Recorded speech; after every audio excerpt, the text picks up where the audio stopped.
quand j'ai obtenu une bourse complète, mon père a dit, « Bien. Maintenant je peux utiliser l'argent pour tes études pour de vraies vacances en famille. » Il a publié des photos de la plage avec la légende, « Pas de poids mort cette fois-ci. » Il n'a pas remarqué qui avait commenté en dessous. Pour comprendre ce qui s'est passé, vous devez comprendre ma famille, ou plutôt la famille dont j'ai cessé de faire partie quand j'avais 14 ans. Ma mère est morte quand j'avais 12 ans. Cancer de l'ovaire. Elle s'est battue pendant 18 mois, et je me suis assise à côté de son lit d'hôpital chaque jour après l'école, lui lisant ses livres préférés à voix haute jusqu'à ce qu'elle ne puisse plus rester éveillée. 2 ans après son décès, mon père a épousé Mélissa, une femme qu'il avait rencontrée lors d'une conférence immobilière. Elle est arrivée avec 2 enfants de son précédent mariage, Brandon, qui avait 11 ans à l'époque, et Chloé, qui en avait 8. J'ai essayé. Mon Dieu, j'ai essayé de faire en sorte que ça marche, mais quelque part en cours de route, je suis devenu invisible. Dans notre salon, il y a un mur de photos de famille, 23 cadres, soigneusement arrangés par Mélissa en 2016. Je les ai comptés une fois pendant un Thanksgiving où personne n'a remarqué que j'avais quitté la table plus tôt. Aucune photo de moi n'existe sur ce mur après 2015, l'année où mon père s'est remarié. Ce n'était pas dramatique. Il n'y a pas eu d'annonce, pas de réunion de famille où ils ont décidé que je n'avais pas ma place. Je me suis juste effacé. Les dîners d'anniversaire sont devenus réservés à la famille proche uniquement, ce qui, d'une manière ou d'une autre, ne m'incluait pas. Les cartes de Noël montraient 4 visages souriants, jamais 5. Quand mon père publiait ses photos de famille du dimanche sur Facebook, je n'étais jamais identifié, jamais mentionné, jamais là. Je n'ai pas disparu d'un seul coup. J'ai été effacé lentement, pixel par pixel, jusqu'à ce que personne ne se souvienne que j'avais un jour été dans le cadre. Au cours des 4 dernières années, mon père a publié 847 photos de famille sur Facebook.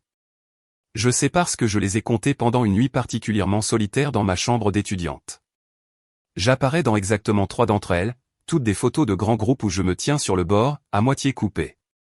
Mais je ne savais pas alors que les chiffres étaient sur le point d'importer d'une manière qu'aucun de nous n'attendait. L'argent était censé être à moi. Quand ma mère est morte, elle a laissé une police d'assurance vie d'une valeur de 45 000 $. Les documents étaient clairs. J'ai trouvé une copie des années plus tard dans une boîte de ses affaires que mon père avait poussée dans le garage. Pour l'éducation de Gloria, avait-elle écrit dans une lettre à son avocat, afin qu'elle n'ait jamais à dépendre de personne. Mon père est devenu le fiduciaire. Il l'appelait le « fonds universitaire de Gloria » chaque fois que des parents demandaient, ce qui le faisait paraître responsable et attentionné. Ce qu'il ne mentionnait pas, c'était comment ce fonds fonctionnait en pratique. Brandon, mon demi-frère, a obtenu son diplôme de fin d'études secondaires avec une moyenne de 2,8 et un vague intérêt pour les affaires. Mon père l'a inscrit dans une université privée à San Antonio, 38 000 $ par an, sans bourse, sans aide financière. Il a besoin de la structure, a expliqué mon père à dîner une fois. Certains enfants ont juste besoin de plus de soutien. J'ai obtenu mon diplôme avec une moyenne de 3,94, un poste de recherche au département d'informatique et une admission au programme d'excellence de l'UT Austin. Mon père a couvert mes frais de scolarité avec le fonds et rien d'autre. Le fonds est pour les frais de scolarité, Gloria, pas pour l'argent de poche. Alors, j'ai travaillé 20 heures par semaine à la bibliothèque de l'université, et 10 heures de plus à donner des cours de calcul à des lycéens. Je mangeais des ramen 4 soirs par semaine et j'ai appris à tirer le maximum d'$1. L'été dernier, j'ai demandé à mon père 200 $ pour acheter des manuels pour un cours d'apprentissage automatique. Il a dit que le budget était serré. La même semaine, il a acheté à Brandon un MacBook Pro à 2 499 $ pour ses cours en ligne, a expliqué Mélissa, comme si cela rendait la chose raisonnable. Je n'ai pas discuté. Je ne discutais jamais.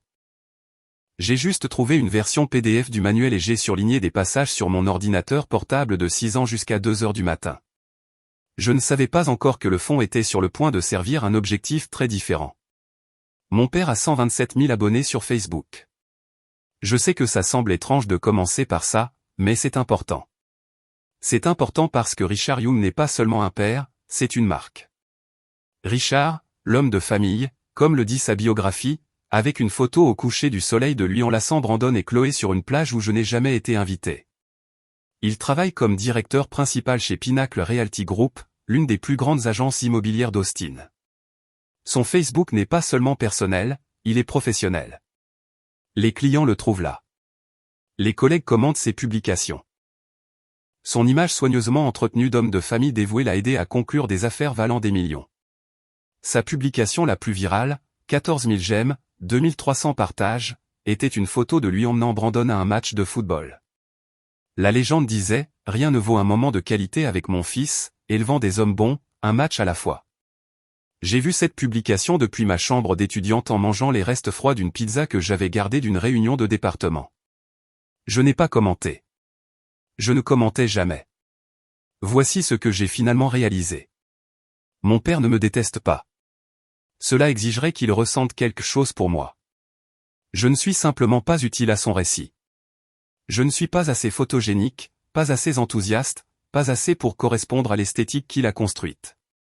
Je ne génère pas d'engagement. Je n'inspire pas de commentaires sur le père merveilleux qu'il est. Je suis du mauvais contenu. Sur Facebook, mon père est le père parfait.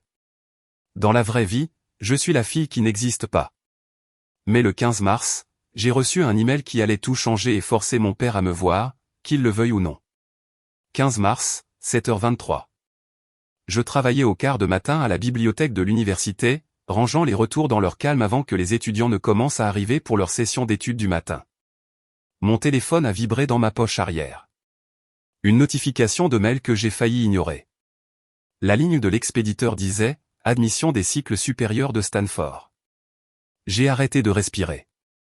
J'avais postulé pour la bourse Morrison Whitfield 3 mois plus tôt, plus par espoir désespéré que par attente réaliste. La bourse couvrait tout.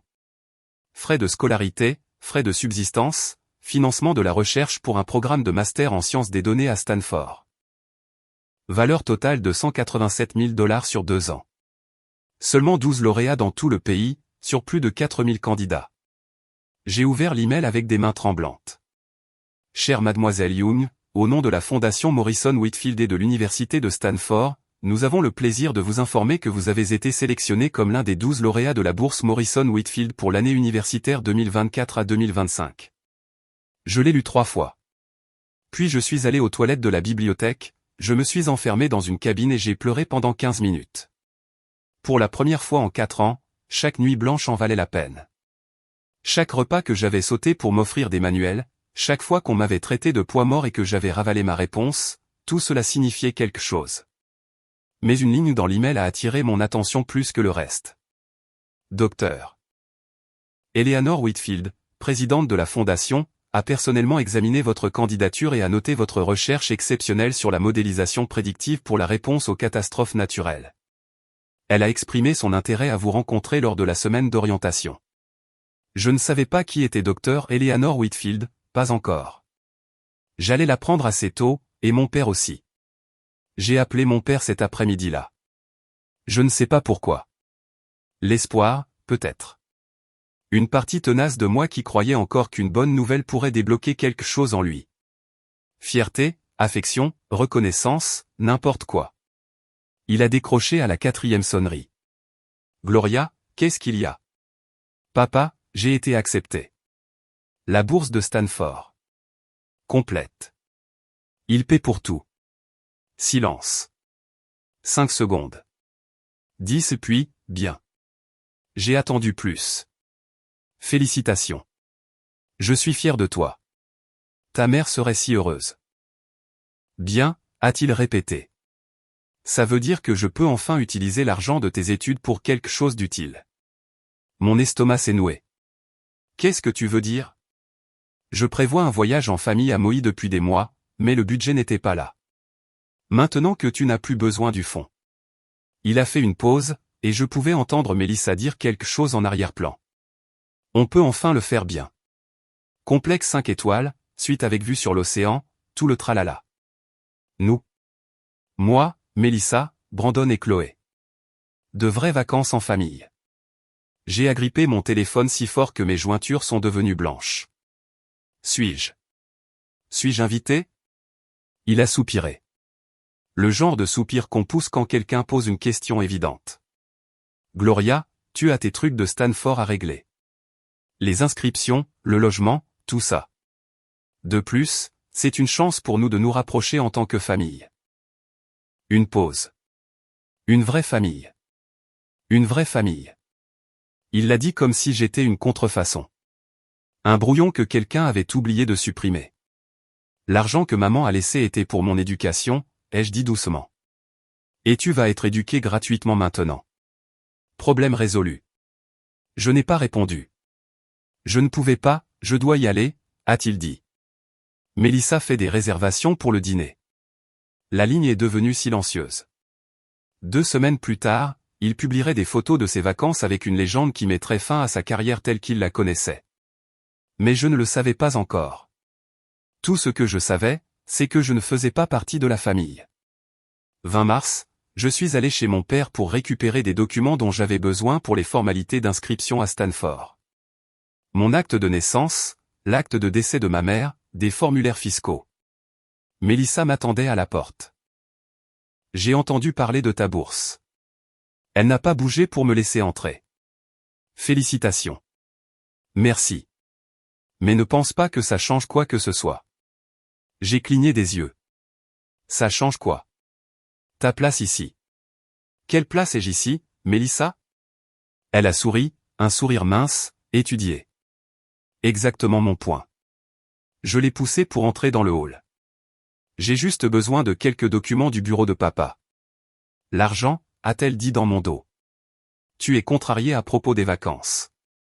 Je me suis arrêté, me suis retourné. Cet argent était à ma mère. Elle l'a laissé pour moi. Ta mère est partie, Gloria. C'est ton père qui prend les décisions maintenant. Elle l'a laissé pour mon éducation. Et tu as une bourse complète. Mélissa a croisé les bras. Quel est le problème? Le problème, c'est que vous utilisez mon héritage pour prendre des vacances sans moi. Nous l'avons déjà réservé. Son ton était factuel, comme si elle discutait de la météo. 10 jours à Maui, suite face à l'océan au Grand Waverly Resort, tour en hélicoptère des volcans, le package complet. Combien? 38 000 $. J'ai ressenti le chiffre comme un coup physique. 38 000 $. Presque la totalité de l'assurance vie de ma mère, partie en fumée. Les frais de scolarité de Brandon coûtaient la même chose, ai-je dit. Chaque année pendant 4 ans. L'expression de Mélissa n'a pas changé. Brandon avait besoin de soutien. Tu as toujours été autonome. Autonome. C'était le mot qu'ils utilisaient. Pas négligé, pas abandonné. Autonome. J'ai besoin de ces documents, ai-je dit. Elle s'est écartée. Ils sont dans le classeur. Tu sais où? Je suis passé devant elle sans un autre mot. Mais alors que je rassemblais mes papiers, je l'ai entendu crier, « Amuse-toi bien à Stanford, Gloria. » Essaie de ne pas être si dramatique à propos de tout. J'ai trouvé mon père dans son bureau à domicile, en train de faire défiler quelque chose sur son téléphone. Il n'a pas levé les yeux quand je suis entré. « Papa, on doit parler du fond. » Il n'y a rien à dire. Cet argent était censé être pour mon éducation. Maman a spécifiquement. Et tu vas être éduqué. Il m'a finalement jeté un regard, irrité. Gratuitement, à Stanford. Quel est le problème? Le problème, c'est que tu dépenses mon héritage pour des vacances qui ne m'incluent pas. Il a posé son téléphone, s'est penché en arrière dans son fauteuil. Tu veux la vérité, Gloria? Non, je ne la voulais pas. Mais j'ai hoché la tête quand même. Très bien. Sa voix était froide. Clinique. Tu ne t'intègres pas. Tu ne l'as jamais fait. Chaque voyage en famille, chaque dîner de fête, chaque photo, tu mets tout le monde mal à l'aise. Tu es toujours dans un coin, toujours silencieuse, toujours là comme un meuble que personne n'a demandé. Je ne pouvais pas parler. Tu es un poids mort, Gloria. C'est la réalité. Et pour une fois, je veux emmener ma famille dans un endroit agréable sans avoir à m'inquiéter que tu plombes l'ambiance. Poids mort. Il l'a dit comme s'il y pensait depuis des années. Comme s'il attendait le bon moment pour enfin le laisser sortir. Maman n'aurait jamais. Ta mère n'est pas là. Il a repris son téléphone, me congédiant. Et j'en ai fini de prétendre que te garder honore sa mémoire. Ce n'est pas le cas. Ça rend juste tout plus difficile. Je suis resté là un long moment. Je n'ai pas pleuré. Je n'ai pas crié. Je l'ai juste regardé, vraiment regardé, et j'ai vu un étranger portant le visage de mon père. D'accord, ai-je dit doucement. Je me suis retourné et je suis sorti. Je n'ai pas discuté. Je ne me suis pas battu. Non pas parce que j'acceptais ce qu'il disait, mais parce que je savais que certaines choses ne pouvaient pas être changées avec des mots. Maya Torres m'attendait quand je suis retourné à notre chambre d'étudiante. Elle a jeté un coup d'œil à mon visage et a dit « Qu'est-ce qu'ils ont fait ?» Je lui ai tout raconté. L'appel téléphonique, Mélissa à la porte, les mots de mon père dans son bureau. Poids mort. Je l'ai dit à voix haute pour la première fois, et ça avait le goût du poison. Maya m'a regardé pendant 10 bonnes secondes avant d'exploser. Il t'a appelé comment? Elle a sauté de son lit. Il t'a traité de poids mort parce que tu as eu une bourse de Stanford.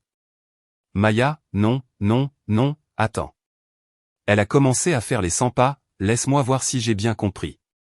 Tu viens de réaliser quelque chose que 99,7% des candidats n'ont pas réussi à faire.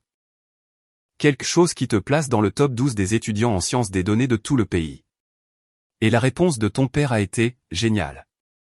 Maintenant, je peux aller à Moïse sans toi. » Quand elle l'a dit comme ça semblait insensé, parce que c'était insensé. J'y suis habitué, ai-je dit doucement. Maya a arrêté de faire les 100 pas, m'a regardé avec un mélange de pitié et de fureur. Gloria, c'est ça le problème. Tu es tellement habitué à être traité comme une ordure que tu ne le reconnais même plus. Elle avait raison. Je savais qu'elle avait raison. Ce n'est pas normal, a-t-elle poursuivi. Rien de tout ça n'est normal, et tu dois arrêter de faire semblant que ça l'est. Je n'avais pas de réponse, alors je me suis juste assise sur mon lit et j'ai fixé le mur. Maya a sorti son téléphone. Et, savais-tu qui a créé ta bourse? Quoi? La bourse Morrison Whitfield. Je viens de le chercher sur Google. Elle a tourné son écran vers moi. Dr Eleanor Whitfield. Elle a dirigé la division de sciences des données à la NASA pendant 10 ans. Elle a 340 000 abonnés sur LinkedIn. J'ai regardé la photo. Une femme aux cheveux argentés, aux yeux vifs et au sourire bienveillant. Je n'avais aucune idée à quel point ce visage allait devenir important. L'article du Stanford News a été mis en ligne le 20 mars. Je l'ai trouvé alors que j'étais assise seule à la bibliothèque pendant ma pause déjeuner, en mangeant une barre de céréales que j'avais achetée au distributeur automatique parce que je ne pouvais pas me permettre le café du campus. Le titre disait « Les lauréats de la bourse Morrison Whitfield annoncés, rencontrer l'avenir de la science des données ». Ma photo était là. Troisième en partant de la gauche sur l'image en vedette. En dessous, un paragraphe que j'ai dû lire 50 fois.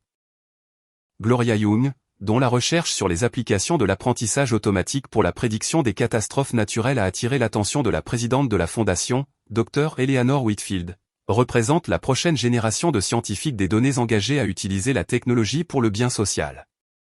Les modèles prédictifs de Young pour la réponse aux inondations ont déjà été cités dans 3 revues à comité de lecture. Une réussite exceptionnelle pour une chercheuse de premier cycle. J'ai fixé mon propre nom, les mots « réussite exceptionnelle », le fait que quelqu'un d'important, avait remarqué mon travail et pensé qu'il comptait. Pour la première fois depuis des années, je me suis senti vu. J'ai fait une capture d'écran de l'article. Mon pouce a plané sur le contact de mon père un long moment. Je pourrais le lui envoyer, lui montrer que je n'étais pas un poids mort, que des inconnus à Stanford et à la NASA voyaient une valeur en moi même s'ils ne le pouvaient pas. Mais je me suis arrêté. À quoi bon? Il ne le lirait pas.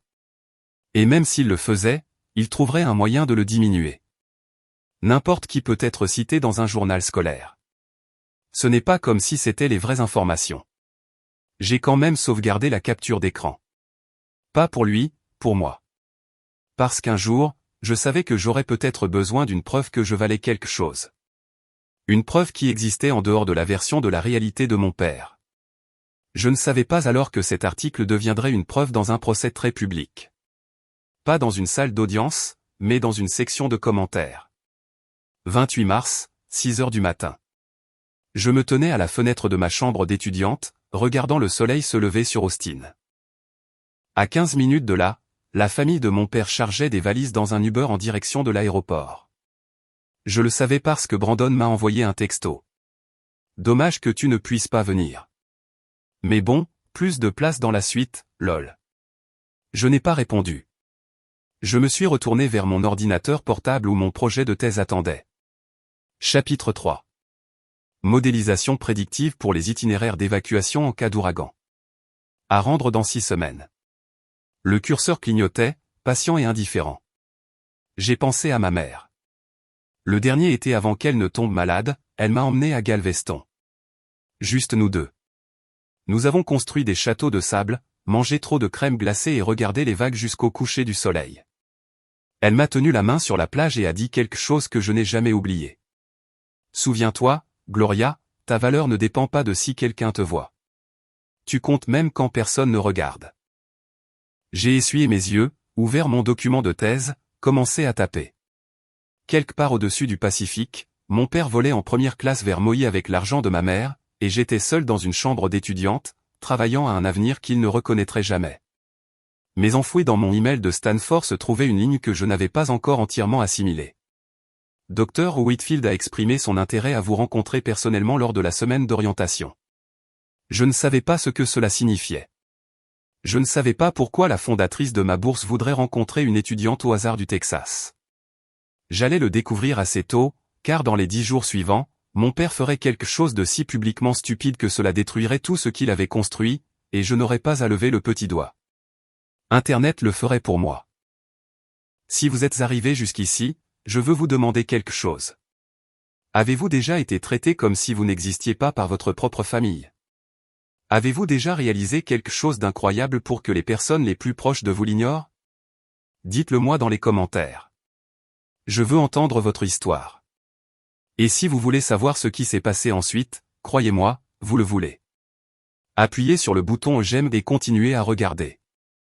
Le meilleur est à venir. La première photo est apparue le 29 mars.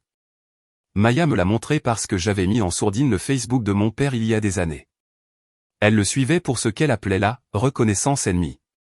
L'image montrait mon père, Melissa, Brandon et Chloé debout devant le Grand Waverly Resort. Palmiers, océan, lumière dorée. Tout le monde souriait. La légende disait « paradis trouvé ». Tellement reconnaissant pour cette belle famille. 1847 j'aime. 203 commentaires. Maya les a fait défiler pour moi, sa voix dégoulinant de dégoût. Belle famille. Vous êtes des modèles. Meilleur père de tous les temps. Elle a levé les yeux. Meilleur père de tous les temps. Ces gens sont-ils sérieux? J'ai haussé les épaules. Ils ne savent pas, c'est ça le problème, n'est-ce pas? Ils voient ce qu'il leur montre. Elle avait raison. Pour le monde extérieur, Richard Young était un père dévoué, un homme de famille qui donnait la priorité au temps de qualité, un modèle. Il ne voyait pas la fille qui n'était pas sur la photo. Il ne demandait pas pourquoi il n'y avait que 4 personnes alors qu'il avait 3 enfants. Regarde celui-là, a dit Maya, en montrant un commentaire. Richard, tu es une telle inspiration. Tes enfants ont tellement de chance de t'avoir. J'ai senti quelque chose se tordre dans ma poitrine. Pas de la colère, quelque chose de plus ancien. De l'épuisement, peut-être. La lassitude qui vient d'être invisible si longtemps qu'on commence à se demander si on est le problème. Je ne peux plus regarder ça, ai-je dit. Maya a fermé l'application. Désolé. Je voulais juste. Je voulais que tu vois à quoi tu as affaire. Je sais à quoi j'ai affaire. Je le sais depuis des années. Elle a posé sa main sur mon épaule. Ce n'est pas juste, Gloria. Non, ai-je convenu. Ce n'est pas juste. Mais je ne savais pas alors que le pire était encore à venir. 3 jours plus tard, mon père publierait quelque chose qui changerait tout. 2 avril, 15h47, heure d'Hawaï. Mon père a publié un album photo. 47 photos du voyage. Plage, coucher de soleil, vue en hélicoptère de cratères volcaniques, dîner chic, aventure de plongée avec tuba, toute la fantaisie organisée. Mais c'est la légende qui m'a coupé le souffle. Meilleures vacances de tous les temps. Pas de poids mort cette fois-ci. Juste du pur bonheur familial. Enfin pu profiter d'un voyage sans que personne ne nous plombe. Si vous savez, vous savez. Maya m'a appelé à 18h15, heure d'Austin. Sa voix tremblait. Gloria, tu dois voir ça tout de suite. J'ai ouvert Facebook, trouvé la publication, lu la légende, les relus. Pas de poids mort cette fois-ci. Il ne l'a pas seulement pensé. Il ne me l'a pas seulement dit en face dans son bureau. Il l'a écrit, publié, diffusé à 127 000 personnes. Enfin pu profiter d'un voyage sans que personne ne nous plombe. J'étais le poids mort. J'étais celle qui les plombait. Et maintenant tout le monde le savait. La publication avait déjà 2347 j'aime, 189 commentaires, tous le félicitant pour ses belles vacances, sa belle famille, sa belle vie. Gloria. La voix de Maya est venue au téléphone. Ça va? Ça n'allait pas. J'étais assise seule dans ma chambre d'étudiante, fixant un écran qui prouvait ce que j'avais toujours soupçonné. Mon père ne se contentait pas de me négliger. Il en était fier. Il s'en vantait. Je ne sais pas quoi faire, ai-je murmuré. On pourrait commenter. On pourrait. Non. J'ai secoué la tête même si elle ne pouvait pas me voir. Je ne veux pas de drame. Ce n'est pas un drame, Gloria. C'est la vérité. Mais je n'ai pas répondu. Je ne savais pas que dans moins de 12 heures, la vérité trouverait son propre chemin, livrée par quelqu'un que mon père n'attendait jamais. J'ai passé l'heure suivante à faire défiler les commentaires. Je ne sais pas pourquoi. Peut-être que j'espérais que quelqu'un poserait la question évidente. Peut-être que je cherchais une seule personne qui avait remarqué que quelque chose n'allait pas. Personne ne l'a fait. Tellement heureux pour vous. Vous le méritez. Modèle de famille, Richard. Tu es un père formidable. Tes enfants ont tellement de chance. Pas de poids mort égale pas de drame. Bien joué. Ce dernier avait 43 j'aime. J'ai reconnu certains des noms. Des collègues de Pinacle Realty, des voisins du lotissement de mon père, des gens de son groupe d'église, tous le louant, tous riant avec lui de sa blague sur le poids mort. Aucun d'eux ne savait que le poids mort était une personne.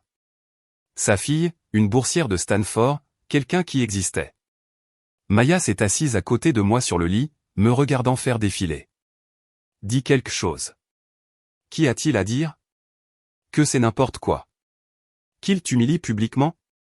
Que personne ne sait que c'est à propos de moi. J'ai fermé l'ordinateur portable. Pour eux, je ne suis rien. Un problème anonyme qui a été résolu. C'est exactement pourquoi tu devrais dire quelque chose. J'ai secoué la tête. À quoi ça servirait? Il a 127 000 abonnés. J'en ai 89. Qui crois-tu qu'il croirait? Maya n'avait pas de réponse. Je suis restée assise dans le noir longtemps après qu'elle se soit endormie. J'ai pensé à ma mère, à l'argent qu'elle m'avait laissé, à toutes les façons dont j'avais essayé de gagner l'approbation de mon père et j'avais échoué. Je ne savais pas que je n'avais rien à dire. Je ne savais pas que quelqu'un d'autre lisait déjà cette publication. Quelqu'un avec 340 000 abonnés et une très faible tolérance à l'injustice. Quelqu'un qui savait exactement qui était le poids mort.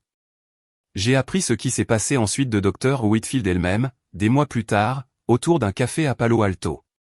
Elle m'a dit qu'elle avait l'habitude de vérifier les profils de médias sociaux liés aux lauréats de sa bourse. Pas de la surveillance, exactement, plutôt une diligence raisonnable. Elle voulait comprendre les familles d'où venaient ces boursiers, les systèmes de soutien qu'ils avaient ou n'avaient pas. Elle a trouvé le Facebook de mon père grâce à une connexion mutuelle, un professeur de l'UT Austin qui se trouvait être ami avec eux deux. J'ai d'abord vu les photos de vacances, m'a-t-elle dit. Beau complexe, famille heureuse, et puis j'ai lu la légende. Elle a fait une pause, remuant son café. Pas de poids mort cette fois-ci. J'ai lu ces mots et quelque chose a fait tilt. Je me suis souvenu de votre essai de candidature, comment vous mentionniez la mort de votre mère, comment vous parliez de vous sentir invisible dans votre propre maison, comment vous aviez travaillé 2 emplois tout au long de vos études tout en maintenant une moyenne quasi parfaite. Elle a fait défiler le profil de mon père, a vu le mur de photos de famille, a remarqué la même chose que j'avais remarqué des années auparavant. Vous n'étiez dans aucune d'entre elles, a-t-elle dit. Pas une seule photo après 2015. C'était comme si vous aviez été effacé. Elle a ouvert l'article du Stanford News dans un autre onglet. A regardé ma photo. A regardé le profil de mon père. J'ai appelé mon assistante et lui ai demandé de confirmer. Richard Young d'Austin, Texas, père de Gloria Young, boursière Morrison Whitfield. Ça correspondait. Je suis resté avec ça pendant environ 1 heure, m'a-t-elle dit. Je ne m'implique généralement pas dans les affaires familiales. Ce n'est pas ma place. Mais elle a souri, un sourire vif et entendu. Mais j'ai passé 40 ans à regarder de jeunes femmes brillantes être rejetées par des hommes à l'esprit étroit, et j'ai décidé que j'étais trop vieille et trop accomplie pour rester silencieuse. Cette nuit-là, elle a ouvert Facebook et a commencé à taper. 3 avril, 8h22, heure de Californie, Dr. Eleanor Whitfield a posté un commentaire sur l'album de vacances de mon père. C'était court, poli, dévastateur. Monsieur Young, je n'ai pas pu m'empêcher de remarquer votre légende. Je suis Dr. Eleanor Whitfield, fondatrice de la bourse Morrison Whitfield à l'université de Stanford. Votre fille, Gloria, vient d'être sélectionnée comme l'une de nos 12 boursières cette année, sur 4080 candidats. Sa recherche sur la modélisation de prédiction des catastrophes est exceptionnelle et a déjà été citée dans des revues à comité de lecture. Je suis curieuse. Est-ce d'elle que vous parlez, le poids mort? Si c'est le cas, j'adorerais comprendre votre définition de ce mot. Cordialement. Sa photo de profil montrait son badge vérifié. Sa biographie renvoyait à sa page de faculté de Stanford. Ses références étaient impeccables. Ancienne directrice de la NASA, présidente de fondation, conseillère de 3 administrations présidentielles. Il n'y avait aucun moyen de la rejeter comme une troll aléatoire. Aucun moyen de prétendre qu'elle était mal informée ou jalouse ou qu'elle ne comprenait pas la situation. Elle savait exactement qui j'étais. Elle savait exactement ce que mon père avait fait. Et elle l'avait dit publiquement, calmement, avec tout le poids de sa réputation derrière chaque mot. En 30 minutes, le commentaire avait 847 j'aime. En 1 heure, il avait 234 réponses. Les réponses n'étaient pas aimables. Attendez, sa fille a une bourse de Stanford et il la traite de poids mort. Je viens de chercher Gloria Young Stanford sur Google. Elle est littéralement en vedette sur leur site web. Cet homme a utilisé l'argent de sa femme décédée pour partir en vacances sans sa propre fille. J'ai acheté 2 maisons par l'intermédiaire de Richard. Plus jamais. Le vent tournait. L'homme de famille parfait était en train d'être exposé, et je n'avais pas dit un seul mot. Je ne savais même pas que ça se passait encore, mais j'allais le découvrir. La section des commentaires est devenue une scène de crime. Les gens qui avaient loué mon père des heures auparavant supprimaient maintenant leurs commentaires de honte. D'autres revenaient pour retirer leurs j'aime, leurs félicitations, leurs exclamations de « modèle de famille ». De nouveaux commentaires affluaient chaque minute. La famille d'abord? Plutôt la famille -1. Donc le poids mort est une boursière de Stanford et vous êtes un directeur immobilier. Intéressant.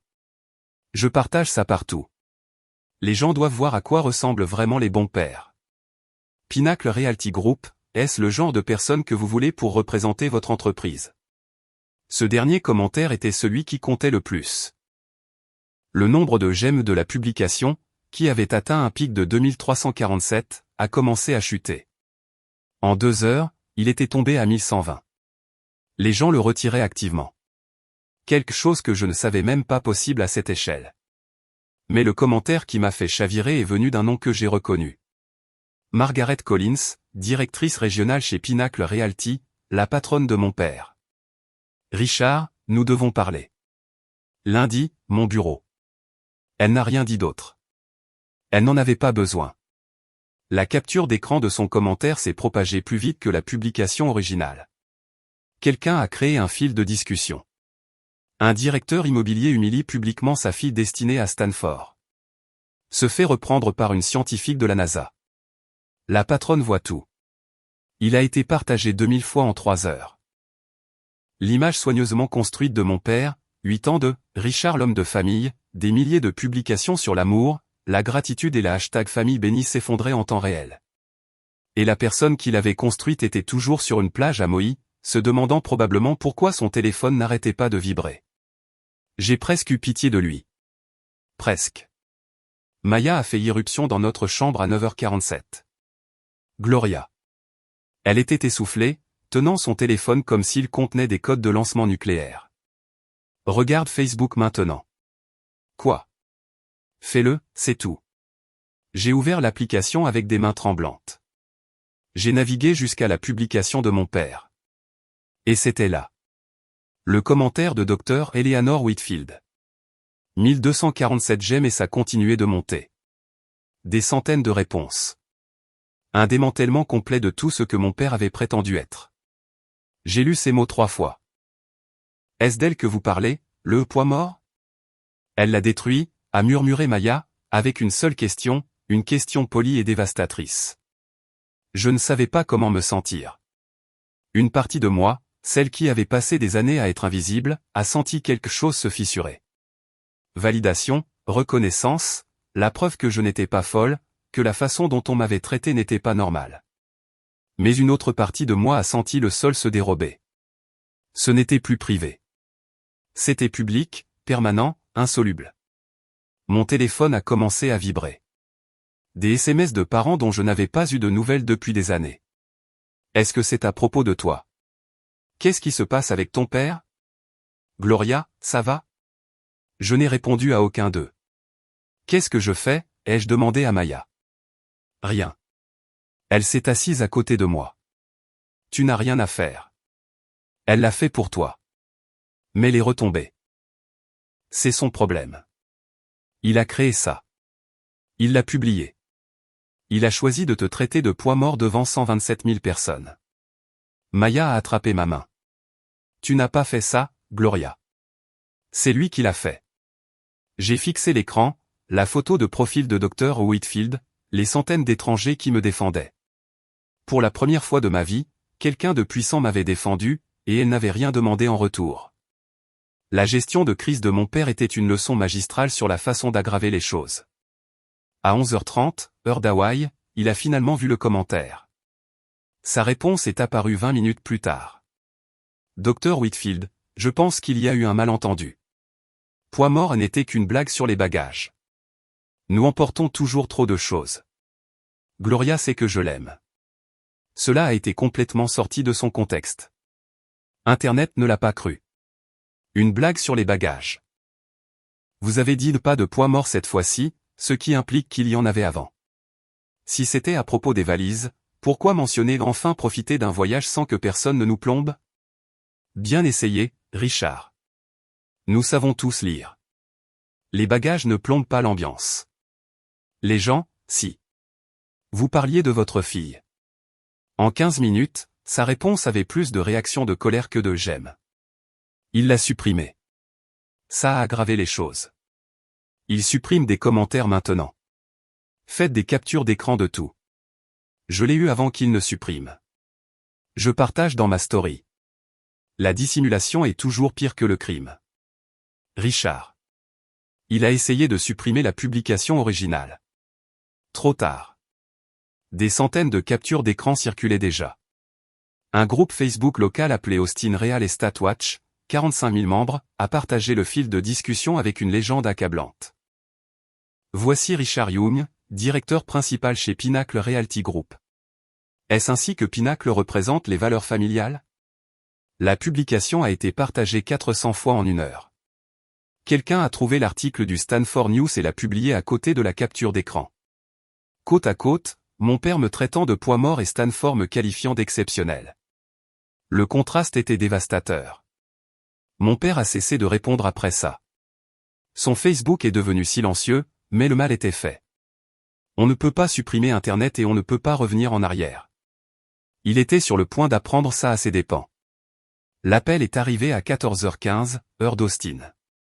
J'ai fixé le nom de mon père sur l'écran pendant 3 sonneries avant de répondre. Gloria. Sa voix était différente, tendue, presque désespérée. On doit parler d'eux. Tu sais. De ce commentaire. Là. La situation en ligne. La situation que tu as créée. Une pause. Je l'ai entendu prendre une inspiration. J'ai besoin que tu publies quelque chose. Quelque chose qui clarifie que c'était un malentendu. Dis aux gens que c'était une blague entre nous. Dis-leur qu'on a une super relation. J'ai presque ri. Tu veux que je mente pour toi. Je veux que tu m'aides à arranger ça, pour la famille. Quelle famille? La vraie ou celle que tu emmènes à Moïse? Gloria. Tu m'as traité de poids mort, papa, en face dans ton bureau, et puis tu l'as publié en ligne pour que 127 000 personnes le voient. Je ne le pensais pas, tu pensais chaque mot. Tu le penses depuis des années. La seule différence, c'est que maintenant tout le monde le sait. Sa voix s'est durcie. Si tu ne m'aides pas à arranger ça, il y aura des conséquences. Des conséquences? J'ai senti quelque chose de froid s'installer dans ma poitrine. Tu me menaces? Je te dis comment les choses fonctionnent. Je suis ton père. Je t'ai soutenu pendant 22 ans. Tu me le dois. Je ne te dois rien. Ma voix était stable, calme. Tu as utilisé l'argent de maman pour des vacances sans moi. Tu m'as exclu des photos de famille pendant 8 ans. Tu m'as dit que je mettais tout le monde mal à l'aise. Et maintenant, tu veux que je sauve ta réputation. Silence. Règle ça toi-même, papa. J'en ai fini. J'ai raccroché. Pour la première fois de ma vie, j'ai mis fin à l'appel en premier. J'ai posé la limite. Je me suis choisi. Et je ne me suis pas senti coupable du tout. L'email est arrivé à 16h30.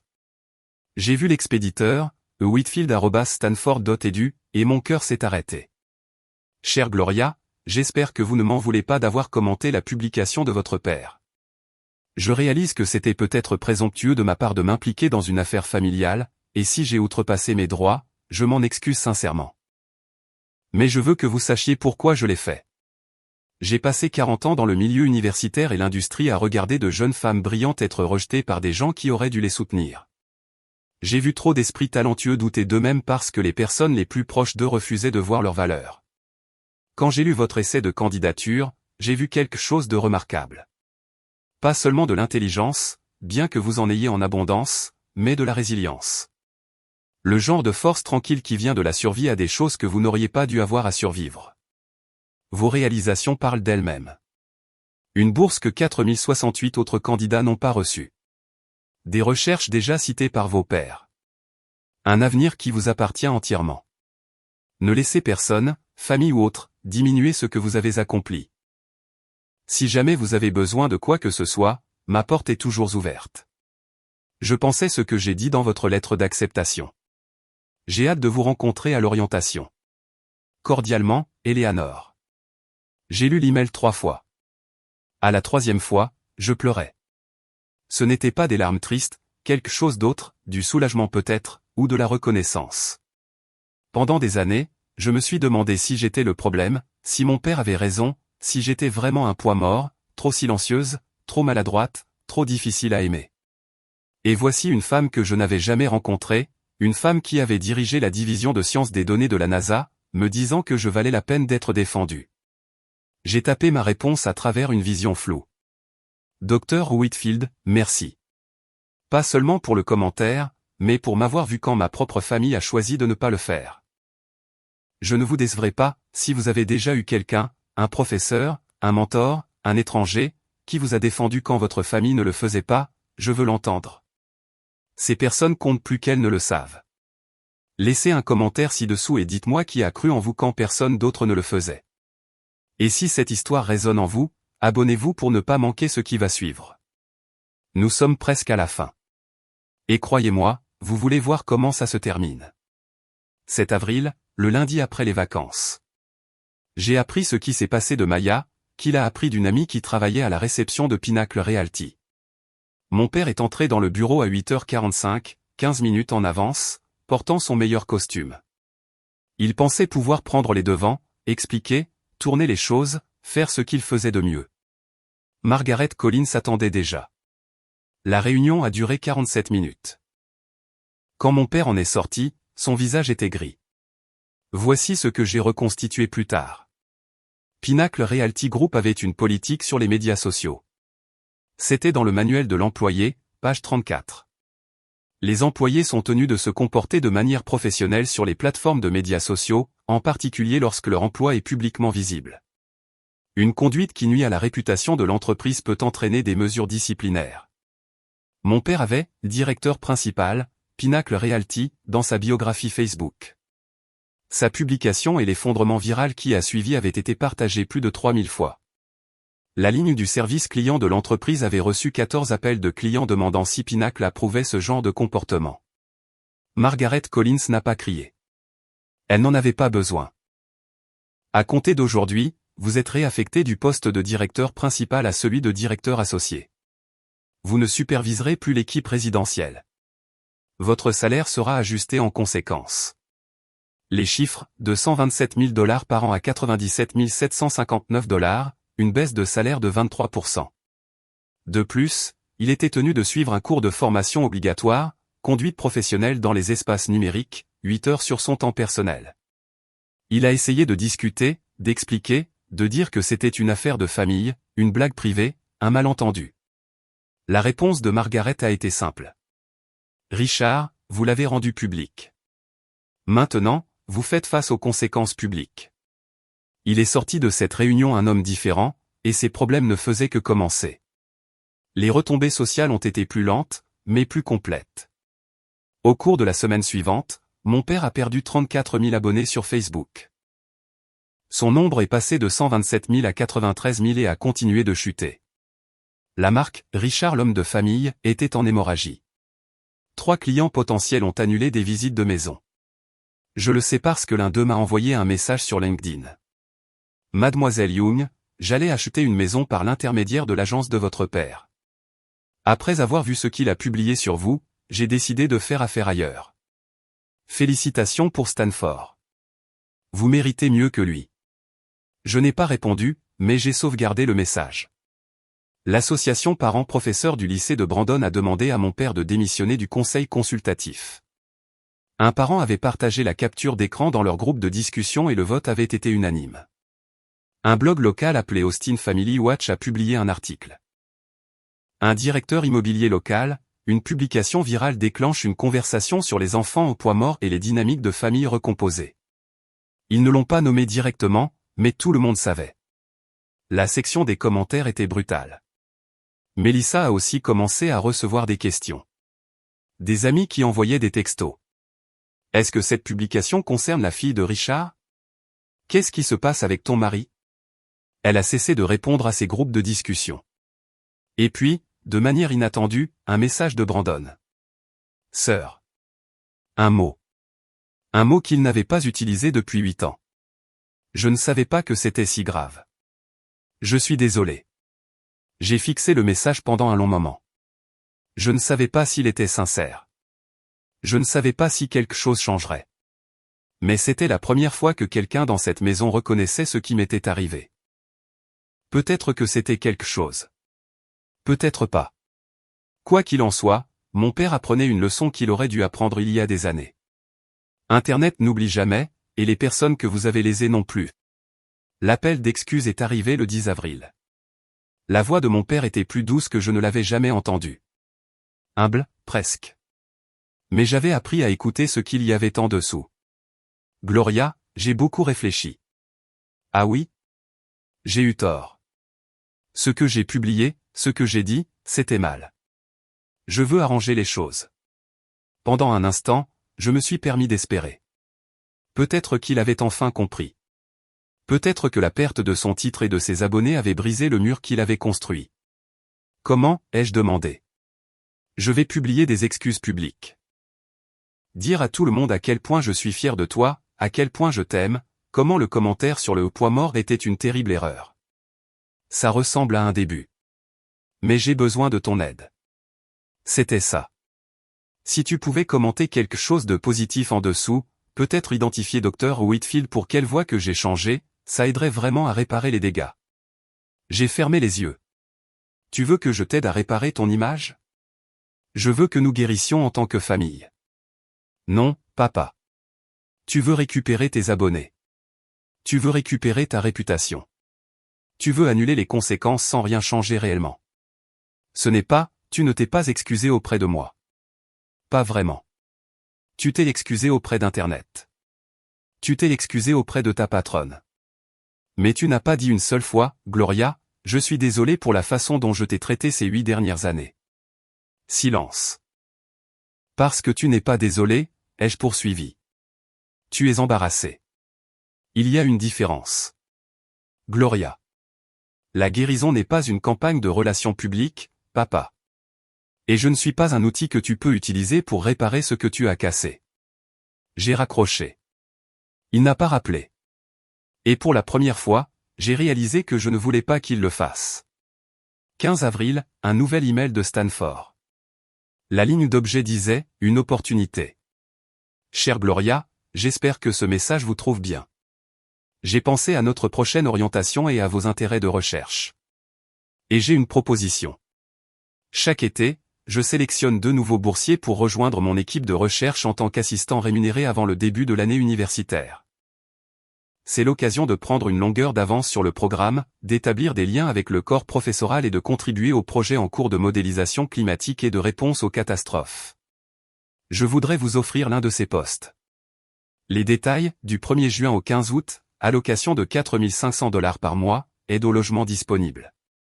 Vous travailleriez directement avec mon équipe sur notre initiative de prévision des ouragans. Quelque chose qui, je crois, correspond parfaitement à vos recherches de premier cycle. Ce n'est pas une candidature compétitive. Je vous l'offre directement parce que je crois en votre potentiel. S'il vous plaît, faites-moi savoir si vous êtes intéressé.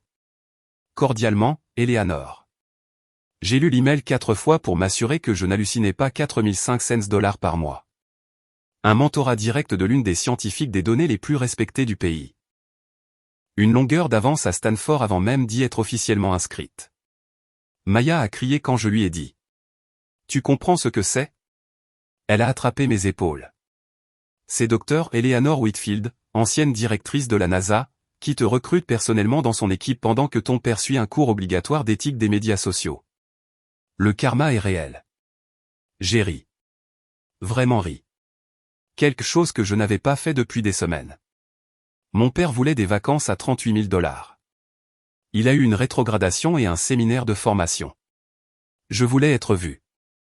J'ai eu Stanford, une bourse et une mentor qui a cru en moi avant même que nous nous soyons rencontrés. L'univers a le sens de l'humour. 20 avril, j'ai écrit l'email que j'aurais dû écrire il y a des années. Je l'ai adressé à mon père et à Melissa, mis Maya en copie comme témoin, et j'ai passé 3 heures à choisir chaque mot. Papa et Melissa, je vous écris pour établir des limites pour notre relation à l'avenir. Je ne demande pas d'excuses. Je ne demande pas d'argent. Je ne vous demande pas de reconnaître publiquement ce qui s'est passé. Ces choses n'annuleront pas 8 ans de traitement comme si j'étais invisible. Et j'ai cessé de les attendre. Ce que je demande, c'est un respect de base. Et comme cela n'a pas été donné librement, je dois définir à quoi cela ressemble. 1. Je n'assisterai pas aux événements familiaux où je ne suis pas traité comme un membre égal de la famille. Plus question de rester sur le bord des photos. Plus question d'être exclu des conversations. Plus question d'être la personne que tout le monde prétend ne pas voir. 2. Je ne participerai à aucun effort pour réparer votre image publique. Mes réalisations ne sont pas des outils pour votre gestion de réputation. 3. Je maintiendrai un contact minimal jusqu'à ce que je voie des preuves de changement sincère. Pas des mots, mais des actions. Pas des excuses pour Internet, mais des excuses à moi. J'espère qu'un jour nous pourrons avoir une relation saine. Mais cela dépend de vous, pas de moi. J'ai fait tout ce que je pouvais. J'ai essayé de gagner votre approbation pendant 22 ans. J'en ai fini d'essayer. Si vous voulez faire partie de ma vie à l'avenir, vous devrez me montrer que vous avez changé. D'ici là, je vous souhaite bonne continuation, de loin. Gloria. J'ai appuyé sur envoyer avant de pouvoir douter de moi-même. Mon père n'a jamais répondu. Melissa a répondu par un seul mot. Notez. Ce n'était pas la conclusion que je voulais, mais c'était la limite dont j'avais besoin. Et pour la première fois, je me suis senti libre. 25 avril. Brandon a appelé. Pas un texto, un vrai appel téléphonique. J'ai failli ne pas répondre. Nous n'avions pas parlé au téléphone depuis que j'étais parti à l'université il y a 4 ans. Gloria. Sa voix était incertaine. Jeune, d'une certaine manière, bien qu'il ait 19 ans. Brandon. Je voulais parler, si ça ne te dérange pas, je me suis assise sur mon lit. Je t'écoute. Je ne savais pas, a-t-il expiré. Je veux dire, je savais que les choses n'allaient pas bien entre toi et papa, mais je ne savais pas que c'était. Je ne savais pas qu'il t'avait dit ces choses. Qu'il t'avait appelé comme ça. Tu n'as jamais demandé. Je sais. C'est de ma faute. Une pause. J'ai juste cru ce que maman m'a dit. Que tu étais difficile. Que tu ne voulais pas faire partie de la famille. Que tu as choisi d'être distante. Et maintenant? Maintenant, j'ai lu le commentaire de Dr. Whitfield et je t'ai cherché sur Google et j'ai vu l'article de Stanford. Sa voix s'est légèrement brisée. Tu es genre, vraiment impressionnante, et je t'ai traité comme si tu n'existais pas, je n'ai pas répondu. Je n'étais pas sûr de quoi dire. Je ne te demande pas de me pardonner, a-t-il poursuivi. Je voulais juste. Je voulais que tu saches que je le vois maintenant. Ce qu'ils ont fait, ce que je les ai aidés à faire en ne disant rien. Qu'est-ce que tu vas faire à ce sujet? J'ai arrêté de suivre papa sur Facebook. Un petit rire, embarrassé. Je sais que ce n'est rien, mais je ne veux plus faire partie de ça. Les trucs de fausse famille, les photos, tout ça. Ce n'était pas grand-chose, mais c'était quelque chose. Merci d'avoir appelé, Brandon. Est-ce que je peux rappeler un de ces jours? Peut-être qu'on pourrait vraiment, genre, parler. J'y ai pensé. Aux secondes chances, à la question de savoir si les gens pouvaient vraiment changer. Oui, ai-je finalement dit. Peut-être qu'on pourrait. 1er juin, je me tenais dans ma chambre d'étudiante, entouré de boîtes en carton. 4 ans de ma vie à Austin, emballé dans des conteneurs à destination de la Californie. Sur mon bureau se trouvait la seule photo que j'emportais de la maison. Ma mère me tenant sur une plage quand j'avais 7 ans. Son sourire était large. Ses yeux étaient brillants. Elle n'avait aucune idée qu'elle serait partie dans 5 ans. J'ai pris le cadre et j'ai regardé son visage. Je l'ai fait, maman, ai-je murmuré. Je m'en suis sorti. Elle m'a dit un jour que ma valeur ne dépendait pas de si quelqu'un me voyait, que je comptais même quand personne ne regardait. Elle avait raison. Mais elle aurait aussi compris ceci. Parfois, être vu par la bonne personne change tout. Dr. Whitfield m'a vu. Stanford m'a vu. Et lentement, j'apprenais à me voir moi-même. Mon téléphone a vibré. Maya. Je suis dehors. Prête quand tu le seras. J'ai jeté un dernier regard autour de la pièce. Au bureau où j'avais pleuré sur la publication de mon père. Au lit où j'avais lu l'email de Dr. Whitfield. À la fenêtre où j'avais regardé le soleil se lever le jour où ma famille s'est envolée pour Moïse sans moi. Je n'étais plus en colère. Je n'étais même plus triste. J'en avais juste fini. Fini d'attendre que mon père m'aime. Fini d'essayer de gagner une place dans une famille qui ne voulait pas de moi. Fini d'être la fille invisible, le poids mort, le problème à résoudre. J'avais une bourse, une mentor, un avenir, et je m'avais moi-même, ce qui, il s'est avéré, était suffisant. J'ai attrapé mon sac, éteint la lumière et suis sorti. La Californie attendait. Et pour la première fois de ma vie, moi aussi. C'est mon histoire. Si on vous a déjà traité de poids mort, de fardeau ou de tout autre mot qui vous a fait sentir que vous ne méritiez pas d'exister, je veux que vous vous souveniez de quelque chose. Votre valeur n'est pas déterminée par des gens qui refusent de vous voir. Elle est déterminée par ce que vous construisez quand vous arrêtez enfin d'attendre leur approbation. Si cette histoire vous a aidé à vous sentir moins seul, s'il vous plaît, aimez, abonnez-vous et consultez la description pour plus d'histoires comme celle-ci. Merci d'avoir été là.